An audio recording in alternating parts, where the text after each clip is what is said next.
They say curiosity killed the cat. But tonight, curiosity is the only thing that can save a city from a silent disaster. In a tower of cold silicon and glass, a stray with a missing tail is about to prove that life is more precious than any invention. The silent resident.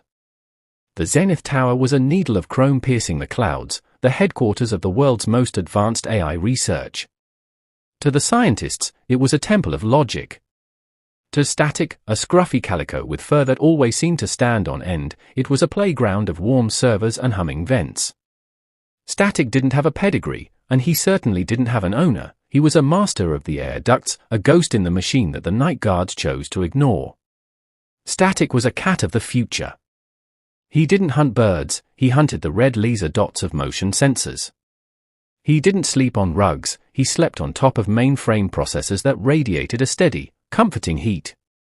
He knew the building better than the architects, navigating the narrow spaces behind the walls where the heartbeat of the city's data flowed through miles of fiber optic cables. While the world outside slept, Zenith Tower was alive with the pulse of Project Prometheus, a new energy core designed to power the entire city. Only one person truly saw Static, Dr. Aries, an elderly physicist who often stayed late, sharing his tuna sandwiches with the calico. Aries was a man who spoke to equations, but with Static, he spoke of his late wife and his fears that humanity was moving too fast. Static watched Aries through the ventilation grills. He saw the way the doctor's hands shook as he adjusted the cooling valves. He sensed the human's anxiety, a scent like sour ozone. The cat didn't understand physics, but he understood the vibe of the room. Lately, the room felt wrong.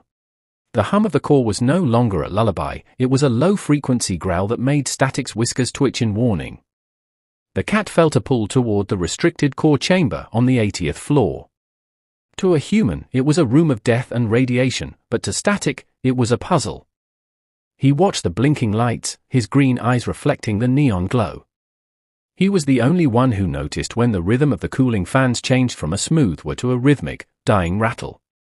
As the clock struck 3 a.m., the tower was nearly empty. Dr. Aries had fallen asleep at his desk, his head resting on a stack of schematics. Static sat on a high shelf, his ears swiveling. The air was getting thinner, and the scent of hot metals was beginning to fill the vents. The disaster wasn't starting with an explosion, it was starting with a whisper. The melting silence.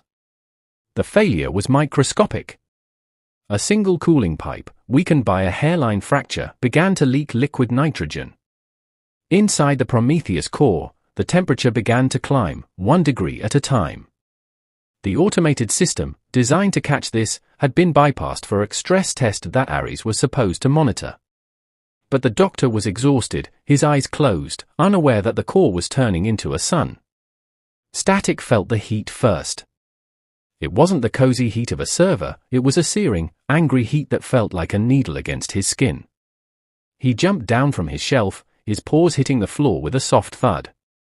He ran to the glass partition of the core. Inside, the air was shimmering, distorted by the rising temperature. The red light of the critical error lamp began to pulse, but it was silent, a visual alarm for a man who wasn't looking. The cat began to pace. He let out a sharp, demanding meow, but Aries didn't stir. The doctor was in a deep, medication-induced sleep. Static realized that the human world was failing. The building's brain was blinded, and its voice was silenced. The only thing in the tower that knew the city was minutes away from a blackout, or worse, was a cat with a notched ear. Static looked at the emergency shutdown button. It was a large, recessed lever behind a safety glass pane.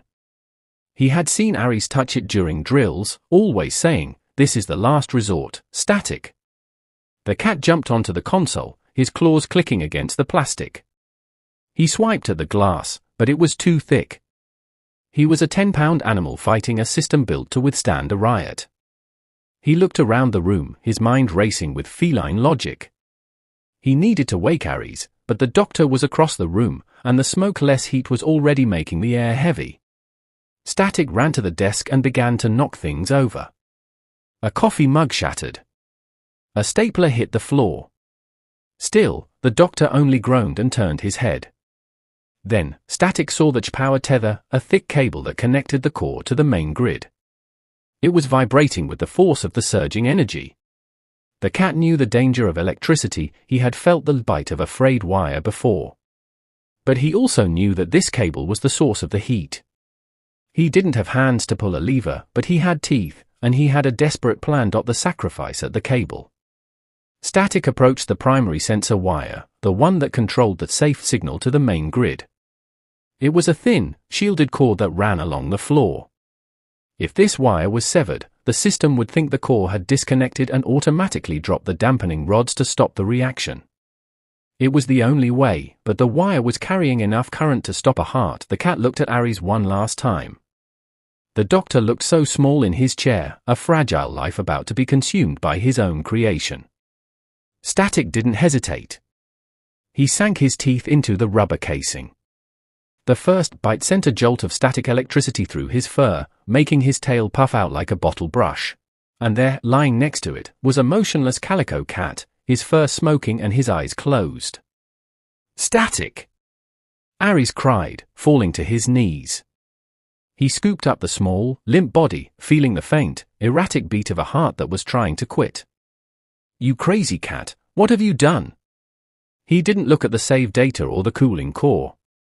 He only saw the animal that had traded its life for a city that would never know his name.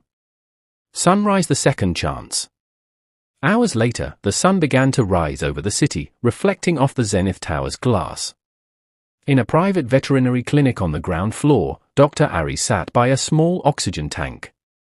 Inside, Static lay on a heated pad, his breathing slow but steady. The electric shock had been severe, but the 9 lives legend seemed to be true. Static was a fighter. The CEO of Zenith arrived, looking for a hero to put on the news. The automated system saved the city, the CEO said, preparing a press release. Aries looked at the man, then down at the cat, who had just opened one green eye and let out a very faint, very cranky meow. No, Aries said firmly. The system failed. A friend saved the city. Aries resigned that day. He didn't want to build Prometheus anymore. He bought a small house in the countryside, far away from the humming wires and the glowing cores. And he didn't go alone. Static, now with a slightly scorched muzzle and a permanent puffy tail, had finally traded the air ducts for a real lap and a bowl of the finest tuna money could buy. The Zenith Tower still stands, a symbol of human greed and genius. But if you look closely at the 80th floor, you'll see a small bronze statue of a cat near the emergency lever. No one knows why it's there, except for an old man and a cat who knows that sometimes, the most important connection isn't a wire, it's a soul. Arthur lost his ivory tower that night, but he found a home. Because a hero doesn't need a lab coat to change the world, sometimes, he just needs 4 paws and a notched ear. If this story gave you chills, smash that like button. Subscribe to @PawsZ3W for the most thrilling and emotional stories. We bring the legends to life. Comment 9 lives below if you believe cats are protectors. And tell us, which city are you watching from? I'm looking for my top fans today.